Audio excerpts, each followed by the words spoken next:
Hi guys, how's it going? My name's Rob. You've never really seen me before, but I've been involved in the channel, well, since we're newer from the beginning. I'm the producer for Orlando Adventurers.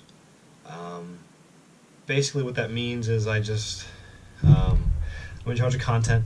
I make sure that we're filming as often as we can be, and that we're getting out as much info as we can. Like I said, we are a new channel, so we're kind of still getting the kinks and stuff worked out.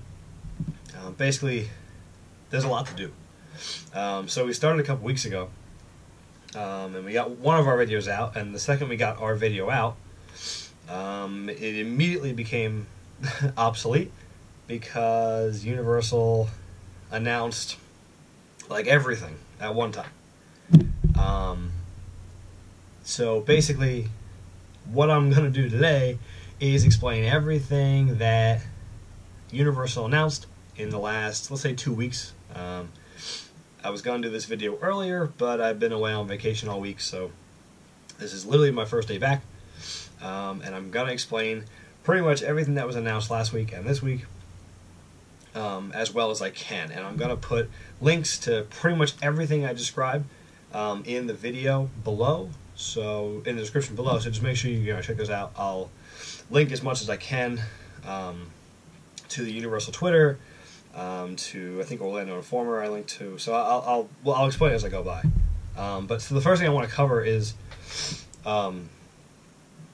as of 2 weeks ago, there was nothing in the streets. There was no, there was lighting, obviously, because lighting goes up very early, lighting for scare zones, but there was nothing prop-wise in the streets. And as we made the video and as we were talking about it before, I was immediately proved wrong. And Universal felt like announcing all of their scare zones. So basically, I'll run down the list of scare zones. I'm not going to go into describing each of them because they have rather substantial summaries. So I'm just going to give you the names and where they are and talk a little bit about it, because I'm excited about a couple of them and other ones I'm just kind of okay about. Alright, so basically we went through our scare zones. We have so far, and that all of them are going to be, the first one is Festival of the Deadliest. Festival of the Deadliest is going to be in the Hollywood section of the park. I don't have a ton of information on that one. I don't quite understand what that one's going to be. I've never been a huge fan of the scare zones in that area. I think the only one I was really a big fan of was last year with Vamp 55. Vamp 55 was very, a little more engaging, a little more fun. So I did really enjoy that one. But other than that, I've never been blown away by the Hollywood scare zones.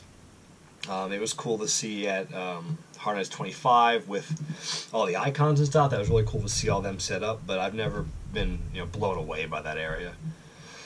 The next one I am super excited for. When I saw it announced, I know that I was the most excited out of our little collective group chat. I think I was the most excited. Trick or Treat is coming to the Central Park Scare Zone. Trick or Treat is based off I think it came out in 2006. I can look it up right here. So basically, what it is, it's based on a movie, 2007. I'm sorry. It is based off of a graphic novel, essentially. But all the stories mixed together, and they all lead into one another, essentially. My best description of it would be like the Seinfeld for horror movies, in that all the stories do connect in some way, and you might have to watch to the end to figure out how they exactly connect. And if you've never seen Seinfeld, then you have no idea what I'm talking about. But those of you who have understand exactly what I'm talking about. I'm not going to give any spoilers away for it. That being said, you should absolutely watch it before you go, because based on some of the photos I've seen, and it's going to be a hard time linking those, but I'll see what I can do. based on the photos I've seen, it's almost scene for scene. Various houses and various scenes throughout the movie. So I'm very excited to see how they're going to bring that into the street.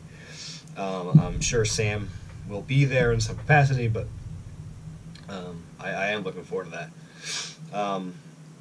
The next one, next scare zone is Purge. Purge has been in New York streets a couple times before. I think that the Purge in that area is one of the best scare zones they've ever had in that area. I know in years past they've tried to do very elaborate scare zones there, a little more detailed scare zones or story-driven scare zones, and they don't quite do as well. You can't quite get the full feeling. But I think Purge has always been really good there, and this year apparently they're having. I've seen photos of a white, looks like a white Lincoln Town car, with a stage strapped on top of it. From what I understand, the car can't move, but they'll be towing it in and out. So maybe we'll have our auctions again for Purge victims, or I'm sure they'll have something. They moved the bus stop out of the New York street area. As of yesterday, I believe it's been completely taken out. So they'll have more space in places where they've had the bus in previous years, and the flaming gazebo for 25 they had it.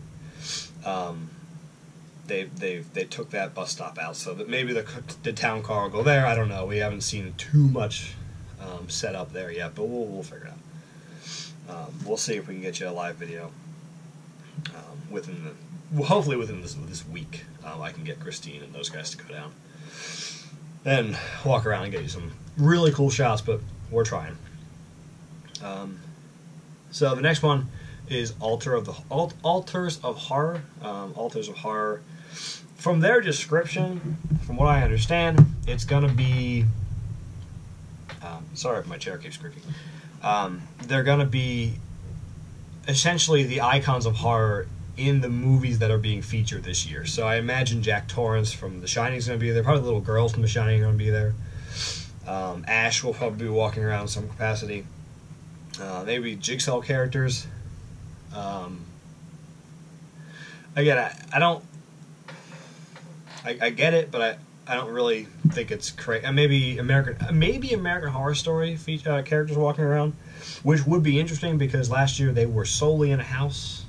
This could be the first time we've seen them on the streets, but I don't know. They haven't gotten a lot of detail. They describe it as what I think the icons of horror from the horror movies they picked. So maybe we'll get something cool to see on the streets. My excitement is to see Jack Torrance from The Shining on the streets, obviously played by Jack Nicholson in the movie, or even the little girls. It would be interesting to see that transition into a street, and really, I'm excited to see it transition into a house. I mean, like The Exorcist last year, those movies are tough, older movies that are not, I guess considered, to be well transferable into modern day horror movies, are tough to bring to life. But I'm really excited to see what they can do, and if they can bring, The Shining to life like The Exorcist was, I'd love to see it. So fingers crossed for that one. And our last scare zone is in San Francisco, right across from, well, you know where San Francisco is, but with the construction of Earthquake or Fast and Furious now, there was some concern as to whether that could be used or properly utilized. And based on what I've seen so far with props in the streets, again, I'll get Christine and them down in the parks as soon as we can. We're very busy right now, but we're trying to get them out in the parks as soon as we can to get you some live video and to really show you what's going on. This is more just a recap that we can do, but their invasion looks awesome, based on the classic like alien horror movies of 50s, 60s, 70s, kind of just bringing that to life. And as of right now, there's a military truck parked out in front with a UFO as well, and I think they're adding props to that pretty much as we speak. So I am super excited for that. But that's just a rundown of all your scare zones. I'll list them off again. We have Festival of the Deadliest, Trick or Treat, The Purge, Altars of Horror, and then Invasion. So the same amount as usual, plus also Roaming Hordes. Obviously, Roaming Hordes will be there. So most likely Simpsons area we'll see, and then alongside the water, just outside of the New York section, we'll probably see another one there, and maybe in Transformers area we'll see something like that. But like I said, they're sticking to the same number of scare zones, which they usually do, plus the Roaming Hordes, which is nice to see. Roaming Hordes are always interesting to see. It's a little homage to the Chainsaw Drill teams that they used to have. But so there's a couple other things I wanted to go over. They haven't announced the final. So we'll have 9 houses this year. They told us that already. It'll be 5 IPs and 4 originals, which we somewhat expected. That's a lot of IPs, but they're decent IPs. We knew American Horror Story was coming back. I think a lot of us are excited to see The Shining, because just like The Exorcist last year, that could be the classic house that could really do well. Ash vs. the Evil Dead will be there. That was announced a couple weeks ago, and sadly, I haven't seen the. I've seen the movies. I have not seen the show. So I'm gonna have to try to binge that before the event starts. And then Jigsaw was announced, I think, last week. And Jigsaw, I assume it'll be based off the newer movies, but it could be a little homage to all the movies. I'm not entirely sure. I'm gonna guess it's the new one, but that doesn't come out until October, so that could be. They've done it before with like Dracula and stuff. That releasing a house for a movie that hasn't been released yet. It hasn't always worked for them, but Saw is a pretty strong intellectual property, so it might do just well on its own. So we have Bill and Ted was announced along with the Academy of Villains. Academy of Villains did extremely well last year, so it's probably going to do pretty well this year. It's a great show based on what I've heard from people in the show and people who work with the crew. They say it's going to be a really amazing show. I've spoken to a couple people who have worked on the project, and it apparently looks really cool, and they're doing some amazing things. And I look forward to it. I know it's not really what most people consider Horror Nights, and I get it. I get it. Last year when they announced it, I wasn't too thrilled. I'd rather have an icon show in that stage, and it's going to be the same stage as last year, so right in the middle, right next to Trick or Treat and coming out of Hollywood, where I would rather see a Jack show or an icon show, but if there's no icon or anything else, it's easy to throw a dance show in there. Academy of Villains is very good. I'm not disappointed that's there. Although last year we saw them for the last night, or last weekend, since it was extended, and the hurricane came in, they took down their stage, they moved over to the street. So we've seen that they are versatile, but they seem to have a good working relationship with Universal, which is really cool. So we'll probably see them for a little while longer. Which brings me to my next point of Bill and Ted's final, the farewell tour. So Bill and Ted's have been there since, this is their 26th year. They started the second year of Halloween Horror Nights in 1992. So they've been there for quite a while. The show has obviously changed over the course of 26 years, longer than my lifetime. So things have changed, but the show has more or less stayed the same. It's always had dancing. It's always had jokes and making fun of Disney and various other movies throughout the year. Some people are tired of it. I personally love it. I love it every year. I wish I could watch. I can get recordings of the years past. YouTube is not doing me enough justice for older shows, but everything good comes to an end. I understand that. That being said, it's going to be sad to see it go.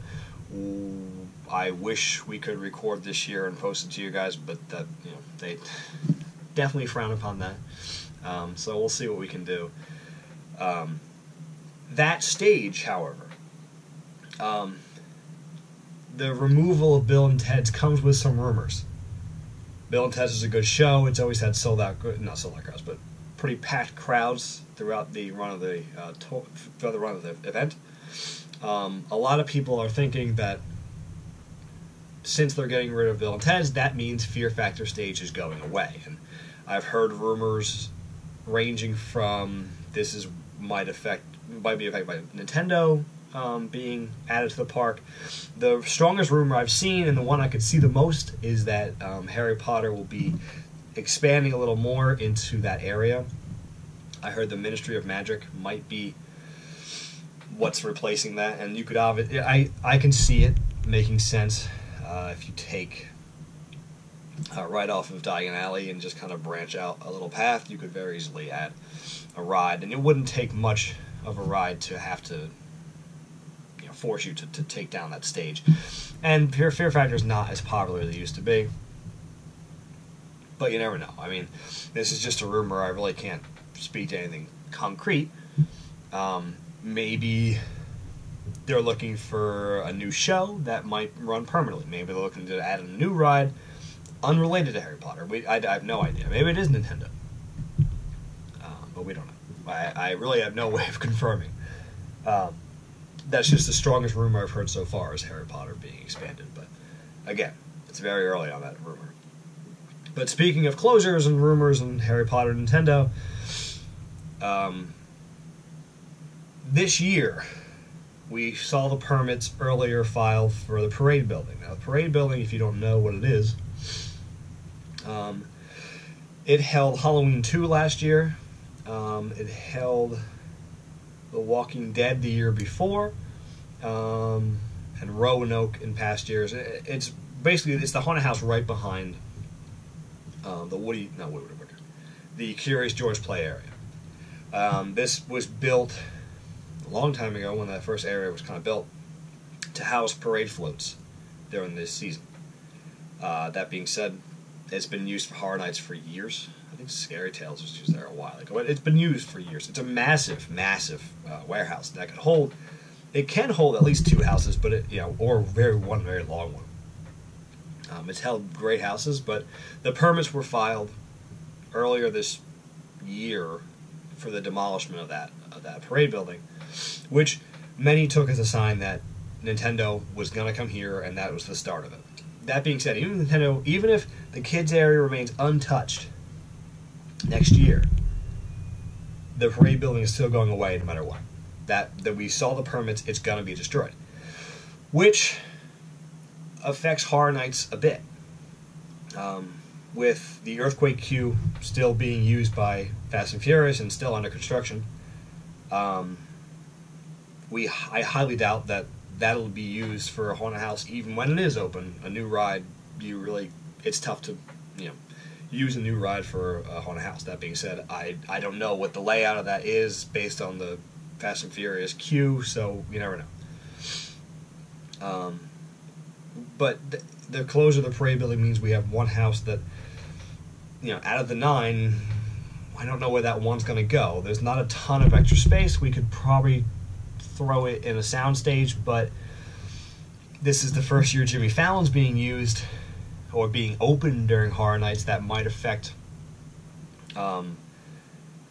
it might affect where we can put people for houses. It might affect where we can run queue lines. So essentially, after this year's Horror Nights, we're going to see another year of I don't know where things are going to go, because if Nintendo Land does start and they all of a sudden demolish all of Kittyland, they need to get us to 2 sprung tents and an extra spot for the parade building. I don't know how they're going to work that. Oh, the 1 sprung tent you can clear, you run out of Men in Black, which is fine, but you still need to, there's still 2 houses there that are kind of accounted for. So after this year's Horror Nights, no matter what happens, we're going to see a bit of an issue with figuring out where houses go and where everything else goes. But I'm sure Universal has a plan. This is, again, obviously they're one of their largest events for the year, and after 27 years, I'm sure they have a plan of where to put houses and everything else. Obviously, they haven't announced everything yet, but I'm expecting an announcement, and releasing everything within the next couple weeks or so, mostly because we're kind of running out of time. If we don't announce something soon, people are going to be showing up to the event going, I wonder what that final house is. So, we'll figure it out when it comes up. But so I think that's pretty much everything I wanted to cover. Oh no, that's not. There's a couple things I want to add actually. Merchandise was released, I think yesterday, but it's kind of been circulating throughout the day. The new merchandise looks very cool. Some of what we had last year just mixed with this year's theming. There's socks, there's pins, there's lanyards, obviously. There obviously will be t-shirts. We saw a preview of the exclusive t-shirt. It's got that great skull design. Looks really nice. The pins have the same type of thing. The lanyard seems to be a nice red lanyard. We also saw socks, hats, obviously.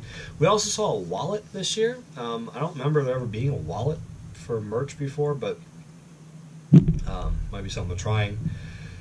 I'm sure there'll be an annual house shirt, as usual. I'm sure there'll be American Horror Story, Shining. I'm sure every IP house will have its own unique shirt design. I always buy them every year. There's also a phone case with a design on it for the logo. That being said, the merch is pretty basic from what we usually see, but just a couple of additions, and it looks really cool. I know last year I wasn't too thrilled with the design. I wasn't too thrilled with the Chance shirts, and a lot of the merch didn't blow me out of the water last year. I enjoyed the annual pass holder shirt, but a lot of the merch didn't thrill me. I'm hoping this year they kind of change it a little bit, make it a little more intense, a little more exciting, but you never really know.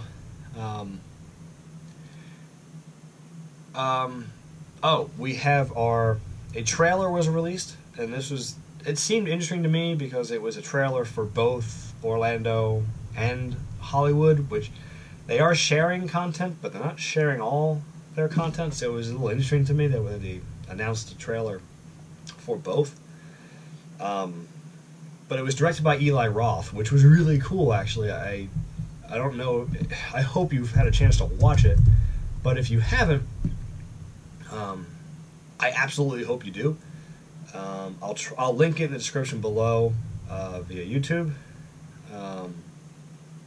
It's definitely really cool. If you don't know who Eli Roth is, he directed Cabin Fever, The Green Inferno, Hostel, and Inglourious Bastards, and many more, but that's some of his larger ones.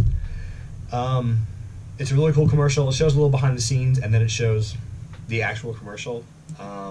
It revealed a woman in the trailer, very similar to what a lot of people were thinking earlier in the year for an icon. I guess it was Lady Death, kind of with the death mask painting on her face.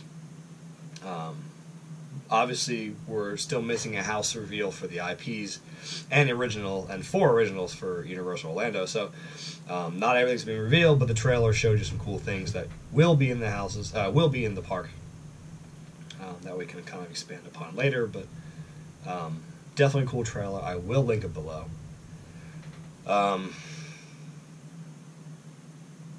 Some people were also scared of E.T. being destroyed. I will tell you, E.T. will not be destroyed.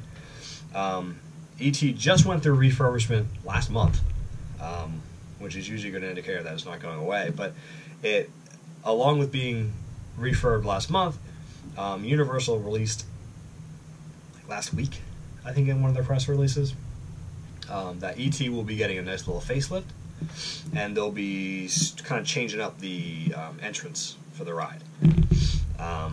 This is a pretty good indicator that they're not getting rid of E.T. And also, E.T. probably will never go away. Spielberg always has to have his footprint in the park in some way, and that's kind of the last remaining ride of Spielberg's. I wish it was Jaws, but E.T.'s just, it's a classic ride, so I enjoy having it there. But E.T. is safe, and they also, after the refurbishment last month, people were scared because Botanicus, if you go through the queue line of E.T., there's a little guy, E.T.'s friend, Botanicus, comes out of the rock. He was taken down during the refurbishment. Universal released that he will be back. I assume he was broken or something. They had to fix him, or they want to change him up a little bit, but he will be back. So E.T. is safe. That being said, I think that's all I have to add. Like I said, we're gonna get Christine and Mike and Sammy into the park to get some new video out. This is the first Horror Nights we're covering. This is the first real. We started off on a tough time of year. We're all very busy, but Universal's is pumping out information left and right and putting stuff in the street left and right. So we're trying to get it out as often as we can. This was just a little recap of everything that's going on. Definitely put in the comments, what you think of the event. If I got something wrong, definitely tell me. I kind of sped through this. So definitely tell me if I missed something or got something wrong or need me to correct something.